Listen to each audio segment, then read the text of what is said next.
안녕하세요, 닥터인입니다. 추워진 날씨 때문에 피부 관리 각별히 신경 쓰셔야겠습니다.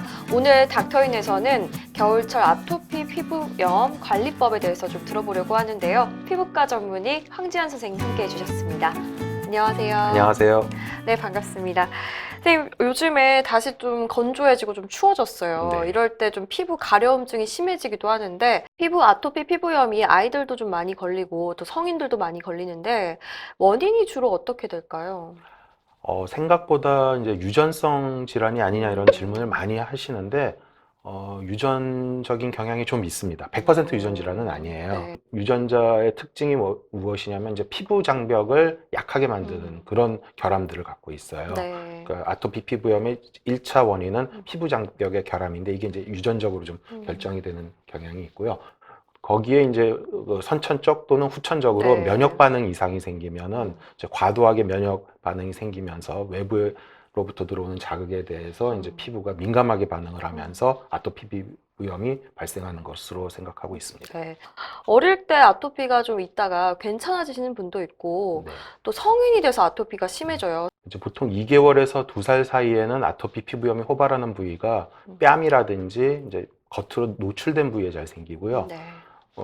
이제 나이가 들면서 2살 넘어가서 뭐 10살 이렇게까지 생길 때는 오히려 접히는 부위, 우리 네. 흔히 보는 이제 팔꿈치 안쪽, 이쪽, 그러니까 전주화라고 합니다. 하고 무릎 뒤쪽, 슬화라고 하는데 이런 부위에 잘 생겨요. 왜 이제 좋아졌다가 다시 심해지느냐 이런 거에 대해서 확실히 밝혀진 뭐 연구는 없지만은 아까 말씀드린 대로 면역 반응이 이제 변화하면서 아토피가 악화되기 때문에 네. 끊임없이 외부 자극이 조금씩 변화하면서 우리 몸에 자극을 주잖아요. 네. 그거에 따른 우리 몸의 그 면역 반응도 나이가 들면서 달라지기 때문에 이렇게 이제 좋아졌다가 나빠졌다가 또는 뭐 부위도 바뀌는 그런 양상을 보이는 걸로 생각하고 있습니다. 네. 전체적인 몸에 아토피가 생길 수도 있고 네. 한 부분만 생길 수도 있는 네. 건가요? 저 같은 경우에는 좀 목이 그렇거든요. 네, 이제 아까도 말씀드렸지만은 잘 음. 생기는 부위가 뭐 뺨이라든지 네. 나이 들면서는 접히는 부위, 목도 네. 그럴 수 있고요. 귀 주위도 잘 생기고요. 뭐 그 아까 말한 전주화나 슬화, 네. 그 외에 이제 머릿속에 비듬 형태로 나오는 수도 있습니다. 가려움증 말고 더 심한 경우 어떤 증상이 있을까요?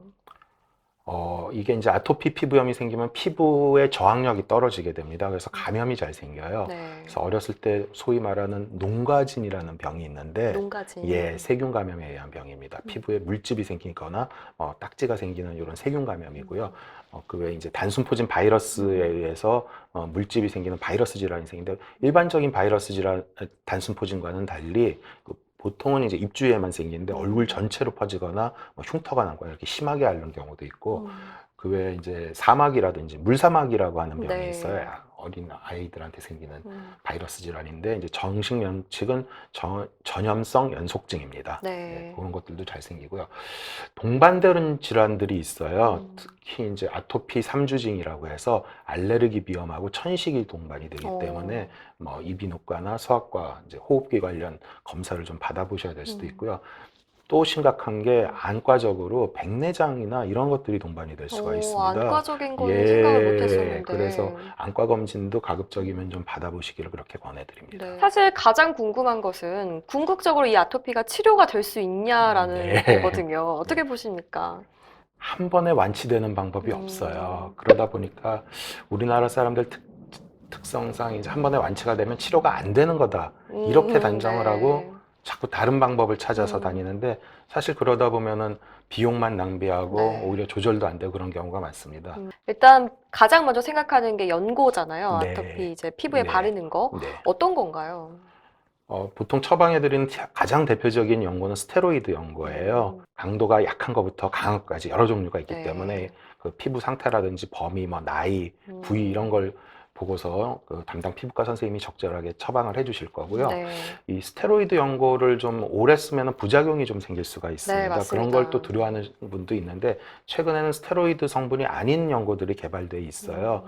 국소 면역 조절제 또는 면역 억제제로 신장 이식하신 분들이 쓰는 뭐 먹는 약 성분하고 네. 비슷한데 그거를 이제 바르는 약으로 개발된 것들이 있습니다. 그런 걸 쓰시면은 장기적으로 사용해도 이제 부작용이 좀 적고 그렇기 때문에 네. 그런 연고를 사용할 수도 있습니다. 일단 환자분들이 이제 혼동하시는 게 스테로이드 부작용은 보통 전신적으로 투여했을 때 나타나는 부작용을 걱정들을 많이 하세요. 아. 먹는 약이나 주사로. 네. 근데 이제 피부과에서는 아토피 피부염이 너무 심하고 급한 경우가 아니면은 이제 경구약이나 주사로는 잘 투여를 안 합니다. 가끔 하기도 하는데 네. 그래서 전신적인 부작용은 사실 바르는 약을 쓸 때는 그렇게 크게 걱정은 안 해도 돼요. 왜냐하면 바르는 약은 단기간 짧게 좁은 부위를 쓰기 때문에 네. 전신 부작용이 많이 나타나지는 않습니다. 물론 이제 강한 스테로이드를 넓은 부위에 오랫동안 사용하면은 흡수량이 증가해서 전신 부작용이 생길 수 있어요. 네. 그래서 스테로이드 연고를 쓸 때는 주어진 처방량을 적절하게 지켜서 쓰셔야 되고요. 임의로 막 쓰시면 안 됩니다. 그래서 의사 선생님의 처방하고 지시에 따라서 쓰시는 게 중요하고요. 네. 바르는 스테로이드를 이제 오래 쓰면은 국소 부작용이 생길 수가 있어요. 뭐 피부가 약해져 가지고 네. 여드름이 생긴다든지 혈관이 늘어나든지 피부가 얇아진다든지 이런 부작용이 있을 수 있는데 대개는 이것도 강한 스테로이드를 오래 썼을 때 생깁니다. 네. 그래서 처방량을 적절하게 지키면 되는데 문제는 이제 얼굴 피부라든지 몸 피부 또는 손바닥, 발바닥이 피부 두께가 다 달라요. 네, 그래서 그래서 여쭤보고 싶었거든요. 네. 얼굴과 몸 바르는 약이 좀 다른 성분이 차이가 있을까 이런 생각을 했었거든요. 네.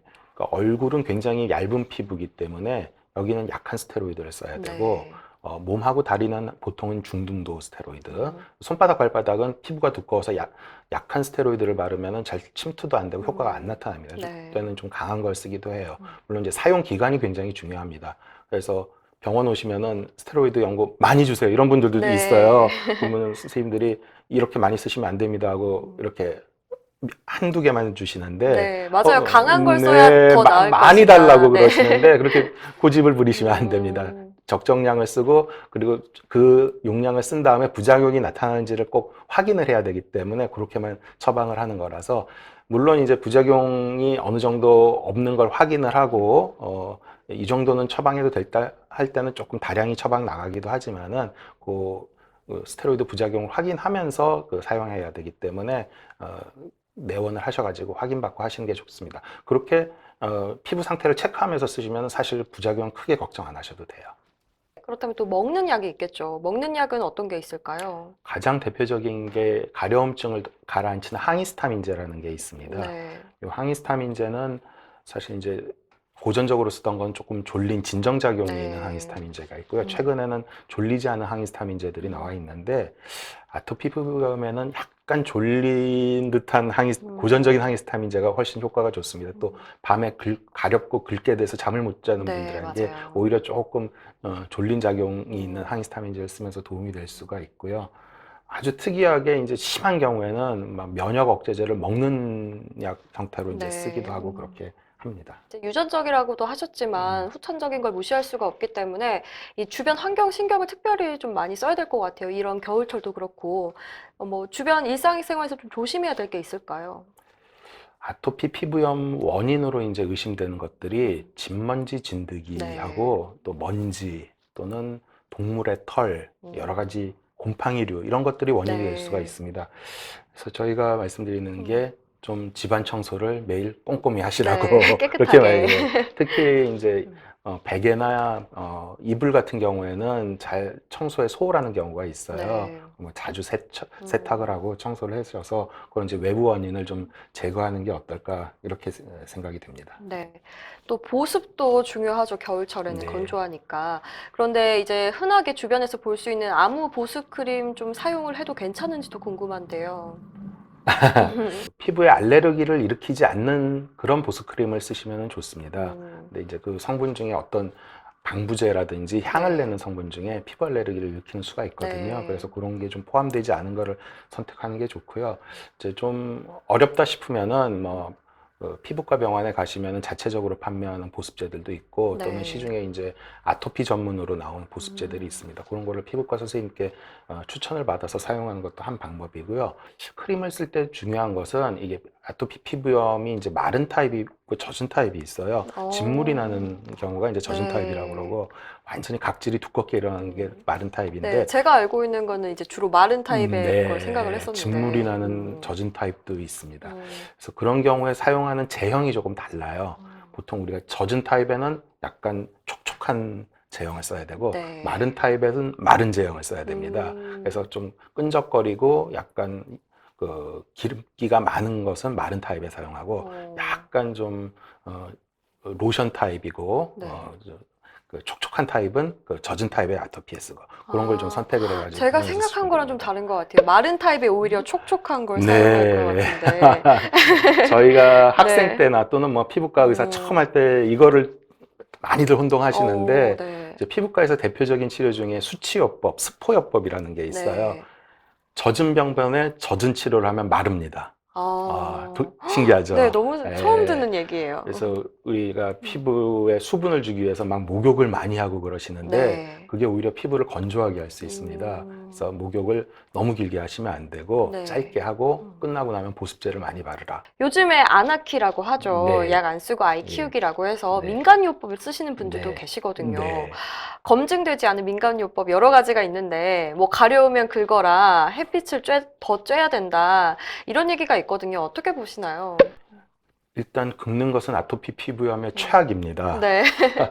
처음에 원인으로 말씀드린 게 피부 장벽 손상인데 네. 긁으면 피부 장벽 손상이 훨씬 더 나빠져요. 그럼 아토피 피부염이 악순환으로 들어가게 될 뿐더러 2차적인 합병증도 잘 생깁니다. 피부 장벽이 깨진 상태에서 이제 세균이나 바이러스나 여러 가지 그 외부 감염 요인이 들어가기 때문에 2차 합병증도 훨씬 더 잘 생겨요. 긁게 방치하는 건 절대 안 됩니다. 네. 그리고 햇빛을 보는 것은 이제 아토피 피부염 치료 중에 좀 특이한 방식으로 자외선 치료 요법이 있어요. 있기는 한데 이거는 아주 짧은 시간, 뭐 처음에는 한 10초, 20초, 길어봐야 한 1, 2분 이하로 통제된 상태에서 사용하는 거지 무작정 햇빛에 나가서 뭐 1시간, 2시간 이렇게 쬐면 오히려 화상을 입게 되고요. 일반 네. 화상을. 그리고 색소 침착이 생기게 됩니다. 그래서 훨씬 더 피부에 안 좋을 수가 있습니다. 소금물 같은 거를 뭐 마사지를 하라고 되는데 긁게 방치하는 거랑 비슷하게 피부에 네. 자극을 주기 때문에 이런 건 좀 삼가하셔야 되겠습니다. 네. 아토피 피부염이 한 번에 완치가 안 된다고 생각을 해서 굉장히 다른 민간요법이나 대체요법을 찾아다니시는 분들이 많아요. 그래서 병원에서 적절하게 관리를 하면 충분히 많은 비용을 들이지 않고도 조절할 수 있는데도 불구하고 너무 많은 비용을 쓰면서 효과가 없는 치료를 찾아다니기 때문에 좀 안타까운 경우가 있고 효과만 없으면 다행인데 오히려 악화시키거나 부작용을 만들어서 오시는 경우도 좀 제법 보기 때문에 피부과 선생님하고 신뢰를 가지고 충분히 상담을 하시면은 아토피 피부염이 한 번에 완치는 안 되지만은 충분히 이제 조절할 수 있는 그런 병이다 이렇게 알고 계셨으면 좋겠습니다. 네, 알겠습니다. 오늘 말씀 고맙습니다. 네. 네, 오늘은 아토피 예방법에 대해서 들어봤습니다. 이 겨울철이 되면서 더 건조해지고 가려움증이 심해서 고통받는 분들 많으실 겁니다. 내가 잘 알지 못했던 민간요법 함부로 사용하지 마시고요. 병원 찾아가셔서 약 처방받고 또 스테로이드 또 겁내하지 마시고 의사 선생님과 잘 얘기를 해서 잘 바르고 잘 사용하시면 조금 더 낫지 않을까 생각이 듭니다. 오늘 저희 준비한 내용 여기까지고요. 시청해 주셔서 고맙습니다.